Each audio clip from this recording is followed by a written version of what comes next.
के आशीर्वाद से नाटी हिंदी संस्था चल रही है और प्रेमाबेन के सहयोग से अभी तक चल रही है और आगे भी ये संस्था चलती रहेगी। हम लोग सब उपस्थित होकर महीने में एक बार हस्ताक्षर मंत्र स्वागत के बाद करते हैं और फिर बात करते हैं और फिर जैसे यहाँ का होता वैसा ही होता है काम। और हमारी एक इच्छा है कि गुरु जी हमारे नाटी जी को पढ़ाए और लिखने के बाद हम लोग गुरु से स्वागत करेंगे।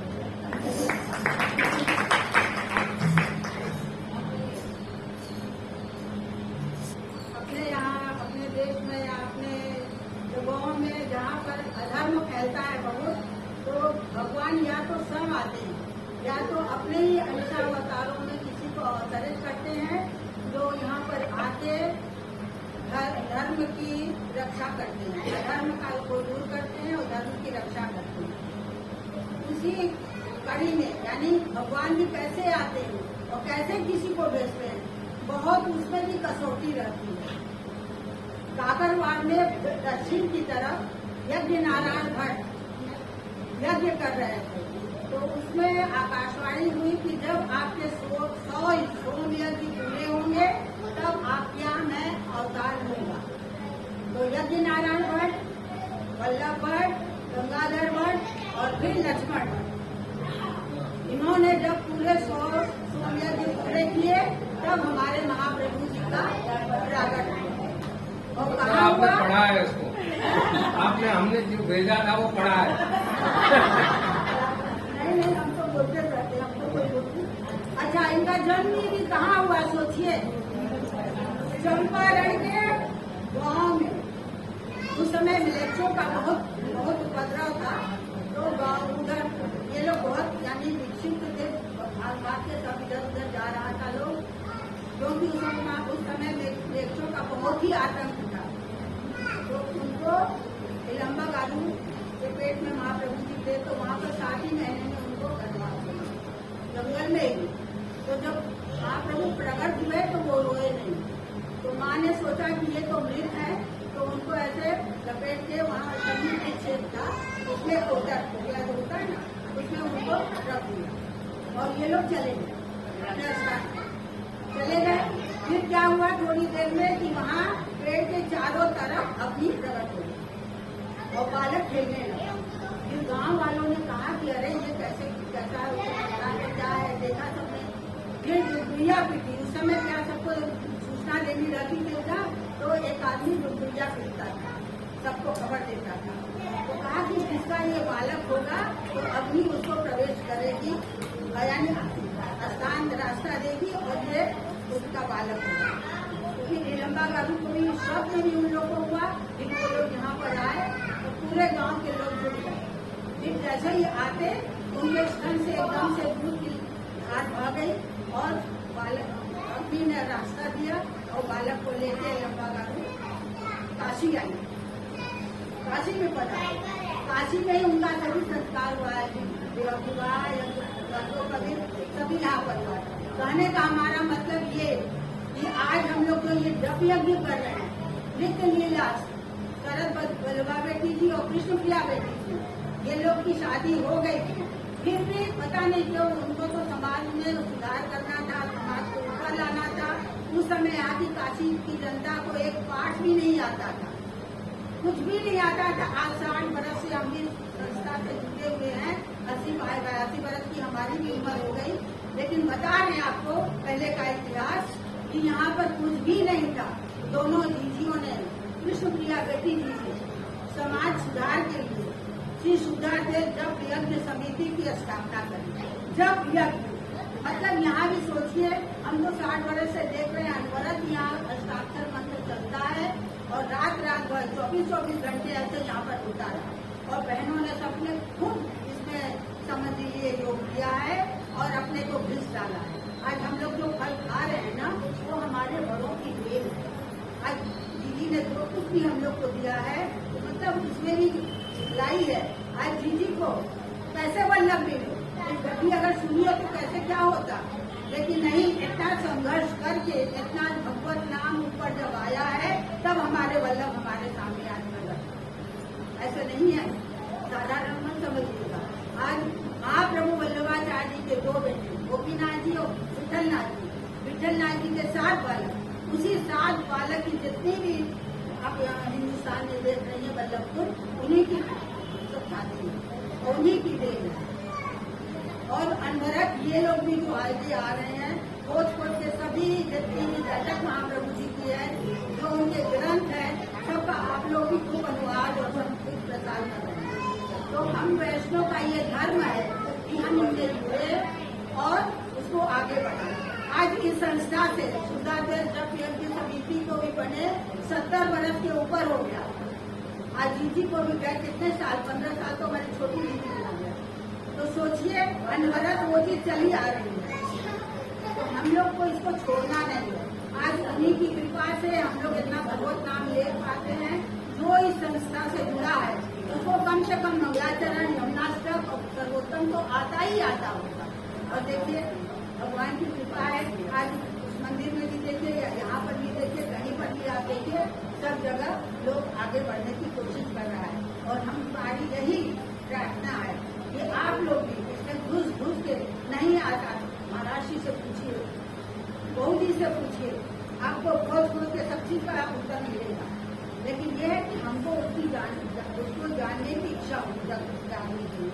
जब यहाँ गीता भवन में हम आए, अम्मा ने हमको अपने पास बुलाया, हमने यही कहा कि अम्मा हमको कुछ नहीं आता, न गीता पढ़ने आती, न भागवत पढ़ने आती, क्या हमारा धर्म है, क्या हमारा मंत्र है, क्या हस्ताक्षर और पंचाक्षर, हमको कुछ नहीं आता, तो तुम यहाँ आओ उसको समझ। और ऐसी लगनी है उसकी कृपा हम लोग की हुई कि हमारा मन लग गया और फिर उसमें हम रह।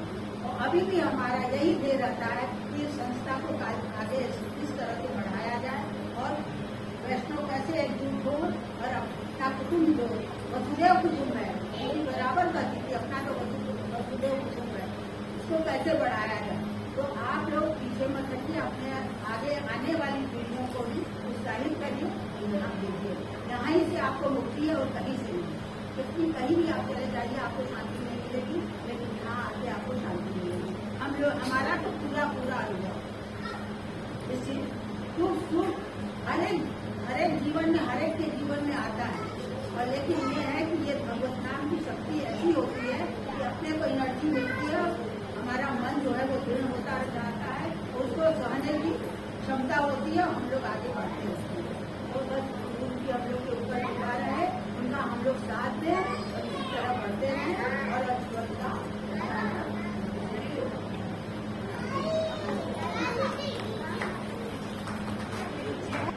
के उसी में ही सब कुछ रहते हैं और कहीं से नहीं रहते।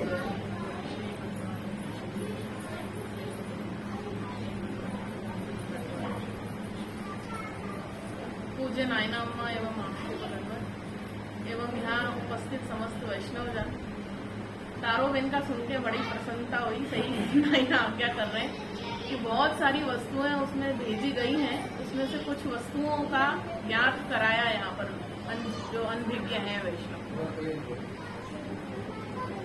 ऐसा है कि अपने यहाँ इन्होंने महाप्रभु जी का और सबका उन्होंने ज्ञान कराया। कल नायना की इच्छा थी ये 41 पद में कहने की, आज्ञा कर रहे थे, तो आज यमुना जी के 41 पद का पहला पद लेते हैं। लें कि नहीं? आप लोगों ने पढ़ा भी है, तो मैं जो बोलूंगी वो जल्दी या आपको समझ में आ जाएगा। तो पहला पद का ऐसा है कि पहले तो अपन समझें कि यमुना जी का क्या स्वरूप है। ठीक है, यमुना जी 3 स्वरूप में अपने यहाँ विराजमान है, आध्यात्मिक, आदि भौतिक और आदि दैविक। ठीक है, आध्यात्मिक स्वरूप कौन सा है कि नाम स्मरण, जो जहाँ पर नाम लिया जाता है यमुना जी का, वहां पर साक्षात आध्यात्मिक स्वरूप से यमुना जी विराजमान होते हैं। और जो आदि भौतिक स्वरूप है वो जल प्रवाह है उनका, जो जल स्वरूप से यमुना जी विराजते हैं उनको आध्यात्मिक स्वरूप कहा जाता है। और आदि दैविक स्वरूप कौन सा है कि श्री प्रभु के ठाकुर जी के तुर्य प्रिया स्वरूप से, चतुर्थ प्रिया, चौथे जो स्वामी जी हैं उनके ठाकुर जी के, वो स्वरूप से आधिदैविक स्वरूप से अपने यहाँ श्री यमुना जी विराजमान है।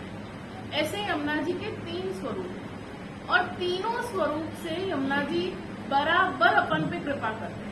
अपन नाम स्मरण करते हैं तो उतनी ही कृपा होती है, अपन पान करते हैं तो भी उतनी कृपा होती है, अपन दर्शन करें यमुना जी के, स्वामी जी के, उनके भी अपने ऊपर उतनी ही कृपा होती है। तो कोई भी स्वरूप अलग अलग नहीं है, लीला का भेद है स्वामी जी वही। पहले पद में आता है पिय संग रंग भरी करी कलौले, सबल को सुख देन पिय संग करत सेन, चित्त में जब परत चैन तब ही बोले। अति ही विख्यात सब बात इनके हाथ, नाम लेत ही कृपा करे अतुल, दरस करी परस करी ध्यान ही में धरे, सदा व्रजनाथ निसंग डोले। अब यहाँ पर श्री हरिराय जी ये मतलब आज्ञा कर रहे हैं कि पिय संग रंग भरी करी कलोले। ठाकुर जी के संग में श्री यमुना जी कलोल करके उनको रिझा के ठाकुर जी को और अपने भक्तों की जो भक्ति का प्रकार है वो पहुंचाते हैं। ठाकुर जी को ये याद दिलाते हैं कि आपके जो दैवी जीव हैं, जो धरती में पृथ्वी में बिखरे हुए हैं, जो विचलित हो रहे हैं, भ्रमीभूत हो रहे हैं, इधर उधर भटक रहे हैं, उनको आप अंगीकार करो। वो कैसे होगा? जब किसी को मनाना होता है तो उसका अच्छा मूड देखा जाता है ना, कि कोई भी बात अपन रखें तो तुरंत सामने वाला हाँ कहे। तो ऐसे ही स्वामी जी भी ठाकुर जी को रिझाते हैं कि उनके संग में उनको जो पसंद हो, सामग्री, आभूषण, वस्त्र इत्यादि जो लीलाएं उनको पसंद है, वो सब के उनके संग में क्रीड़ाएं करके, उनके संग में सब लीलाएं करके उनको लुभाते हैं, ठाकुर जी को प्रसन्न करते हैं। और जब ठाकुर जी प्रसन्न हो जाते हैं तब अपने भक्तों का पक्ष लेके श्री यमुना जी अपने भक्तों की बात ठाकुर जी के सामने प्रकट करते हैं कि मेरे मन की ऐसी बात है कि अमुक भक्त ऐसा है, उसको आप अंगीकार करिए, या अमुक भक्त आया है आपको आपके चरणारविंद में, उनको अंगीकार करिए। ऐसा तो तुरंत ठाकुर जी हामी पा गए। तो ऐसे श्री यमुना जी जो ऐसे दयालु हैं, दीन हैं, इसमें क्या कहा है कि जो सुख, जो आनंद श्री यमुना जी को प्राप्त होता है वही आनंद अपन को भी प्राप्त हो, ऐसी श्री यमुना जी की आतुरता रहती है। तो इतने दयालु, इतने कृपालु अपने यहाँ कौन होगा? और श्री यमुना जी और श्री स्वामी जी के जरिए ही पुष्टि मार्ग की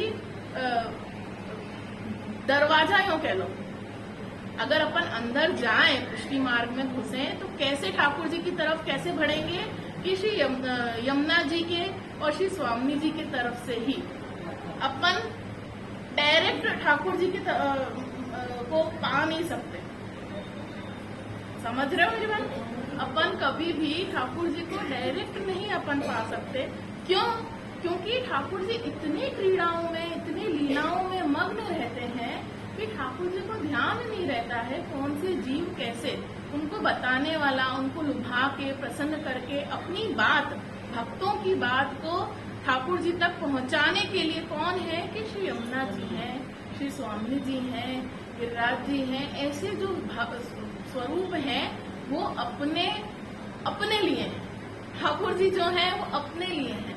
जब ठाकुर जी इतना सब कर रहे हैं, ठाकुर जी इतना अपने लिए गोलोक का सुख छोड़कर अपने घर में, सबके घर में ठाकुर जी विराज रहे हैं, है ना? सबके घर में अपन सब अपने हिसाब से सेवा करते हैं, लेकिन जो गोलोक का सुख है वो अपन दे पा रहे हैं? नहीं दे पा रहे। तो गोलोक का सुख छोड़कर, अपने व्रज का सुख छोड़कर, जब अपने ठाकुर जी अपने घर में विराज रहे हैं, छोटे से आलिया में हो कि बड़े मंदिर में हो कि जैसे भी अपन के यहाँ विराजते हो, पर वो गोलोक जैसा तो सुख नहीं है ना। तो जब ठाकुर जी इतना विनम्र होते हैं तो अपन को क्या करने का, अपना क्या कर्तव्य है? वो बात एक दूसरी है कि जहाँ वो ठाकुर जी विराजते हैं वो व्रज हो जाता है, वो व्रजमय हो जाता है, वो कृष्णमय हो जाता है घर। वो घर फिर घर नहीं होके वृंदावन बन जाता है। क्योंकि ठाकुर जी ने क्या कहा है कि मैं व्रज छोड़कर नहीं आता, है ना। तो जहाँ ठाकुर जी विराजते हैं वो व्रज स्वरूप है, अपना जो घर है वो व्रज स्वरूप है, वृंदावन स्वरूप है, समझ रहे हो। तो अपना क्या कर्तव्य है कि अपन भी ठाकुर जी को थोड़ी बहुत सही, जितना अपन से बने उतनी सेवा कर सके, उतना थोड़ा बहुत सुख की, उनको थोड़ा बहुत जो रुचे वो अपन कर सके, अपने ऋतुओं के अनुसार जो महाप्रभु जी ने जो रीति बनाई है उस अनुसार अपन चलेंगे। अगर नहीं आता है तो हम नायना विराज रहे हैं, हम सब बैठे हैं, थोड़ा पूछोगे तो जरूर उसका निवारण मिलेगा। नहीं आता है हम कैसे करें, इसको अगर करके और अपन सेवा नहीं करेंगे तो वो गलत है। अपना ये सौभाग्य है कि अपन वैष्णव बने हैं। अब ये कोई कोइंसिडेंस नहीं है कि अपन तो ऐसे ही वैष्णव कुल में जन्म ले लिया और भ्रम संबंध हो गया और कंठी हो गई, ये कोइंसिडेंस नहीं है। ये सब अपन दैवी जीव हैं, वैष्णव हैं। कहीं ना कहीं अपन ने ठाकुर जी की सेवा की है, चाहे वो गौलोक में हो, चाहे वो अपन ब्रज में हो, कहीं भी अपनी सेवा जरा सी भी ठाकुर जी को अंगीकार अपन ने कराई है, वही जीव घूम फिर के वापस इस जन्म मतलब ऐसे वैष्णव बनते हैं, ऐसे जीव बनते हैं जो ठाकुर जी को समीप, अपन ठाकुर जी के समीप आ सके। अगर अपन ने वैष्णव में कुल में जन्म लिया है, कंठी भ्रम संबंध लिया है, तो अपना ये कर्तव्य बनता है कि अपन जो अपनी छूटी हुई सेवा है वो ठाकुर जी तक पहुंचाएं, अपन ठाकुर जी की सेवा करें। ये मस्ट हो जाता है। कोई हवा में उड़ाने वाली बात नहीं है। अपन जो साधारण लोग हैं ना उससे ऊंचे हैं। अपन को साधारण, आप अपने आप को साधारण मत समझिएगा। वैष्णव साधारण नहीं होते। जो नॉर्मल जो वो होता है ना लोग बाग, उन लोगों से अपन अलग हैं। तो अपन अलग क्यों है? जब ठाकुर जी ने अपन को अलग बनाया है तो अपना जीवन ठाकुर जी के लिए ही समर्पित करना चाहिए। मैं ये नहीं कह रही हूँ कि लौकिक छोड़ दो, लौकिक तो सबके साथ है, लेकिन लौकिक में से समय निकाल के अपन को अलौकिक करना है। तो श्री यमुना जी ऐसे अपन को कृपा करके अपने ऊपर और ठाकुर जी को मना के और भक्ति का पक्ष रखते हैं। ठाकुर जी यमुना जी के हर बात को इसलिए स्वीकार करते हैं क्योंकि वो बहुत कृपालु, बहुत चतुराई से अपनी बात को अपने भक्त के पक्ष को रखते हैं। इसीलिए कभी भी अपन को कुछ होता है तो अपने ऊपर ये होता है कि अपन यमुना जी के लिए कुछ करें, है ना। यमुना जी तुरंत अपनी बात को ठाकुर जी के तक पहुंचाते हैं। इसीलिए यमुना जी का खूब पाठ करेंगे और यमुनाष्टक है कि 41 पद है कि नाम स्मरण है। यमुना जी की कृपा से ही अपन को इस मार्ग में आगे बढ़ने का रास्ता मिलेगा। और श्री यमुना जी कृपा करें अपने पे और ऐसे ही अपनी सत्संग और सब चलता रहे। नाम जपिए, इतना कह करके आपकी चिंता में कभी इतना बड़ा उनका हुआ यमुना जी का, मुझे अभी सोचा भी नहीं था। 250 कलश के ऊपर थी, कैसे लहराई है यमुना जी की, हम लोग उसका अनुभव कर सकते हैं। किसने देखा है? वही कृपा है, वही कृपा है तभी तो अपन ऐसा कहते हैं ना, ठाकुर जी साक्षात्कार नहीं करते, जताते नहीं है। आनंद कैसा मिलता है? वो सामने आनंद मिलता है ना। देखो ऐसा है, आनंद जब जब अनुभव करोगे तब तब आनंद आएगा, समझ रहे हो। और सुख जब अनुभव करोगे, जब तक आपके पास वो वस्तु है तभी तक सुख है। जब वो वस्तु हट जाती है उसके बाद आप याद भी करोगे ना, वो सुख नहीं मिलेगा, मन में खुशी नहीं होगी। आप जैसे बहुत अच्छी चीज है आपके पास, गहना ही समझ लो, बहुत अच्छा गहना है या अंगूठी है या कान के हैं, बहुत अच्छा लगता है अपन को। और जब वो अपने पास हो तो बड़ा अच्छा लगता है, अरे वाह। और जब खो गया वो या कहीं किसी को दे दिया या खो गया, कुछ हो गया, फिर उस अंगूठी के बारे में सोचो तो सुख मिलेगा? नहीं मिलेगा। बार बार यही होगा कि वो खो गया, वो चला गया, अपने पास नहीं है, समझ रहे हो।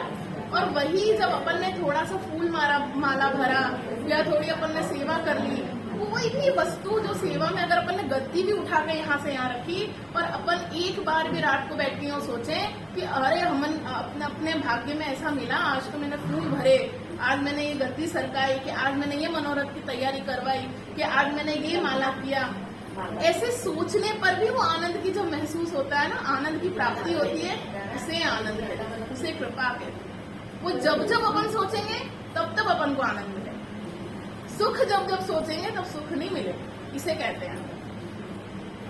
दोनों में इतना अंतर है।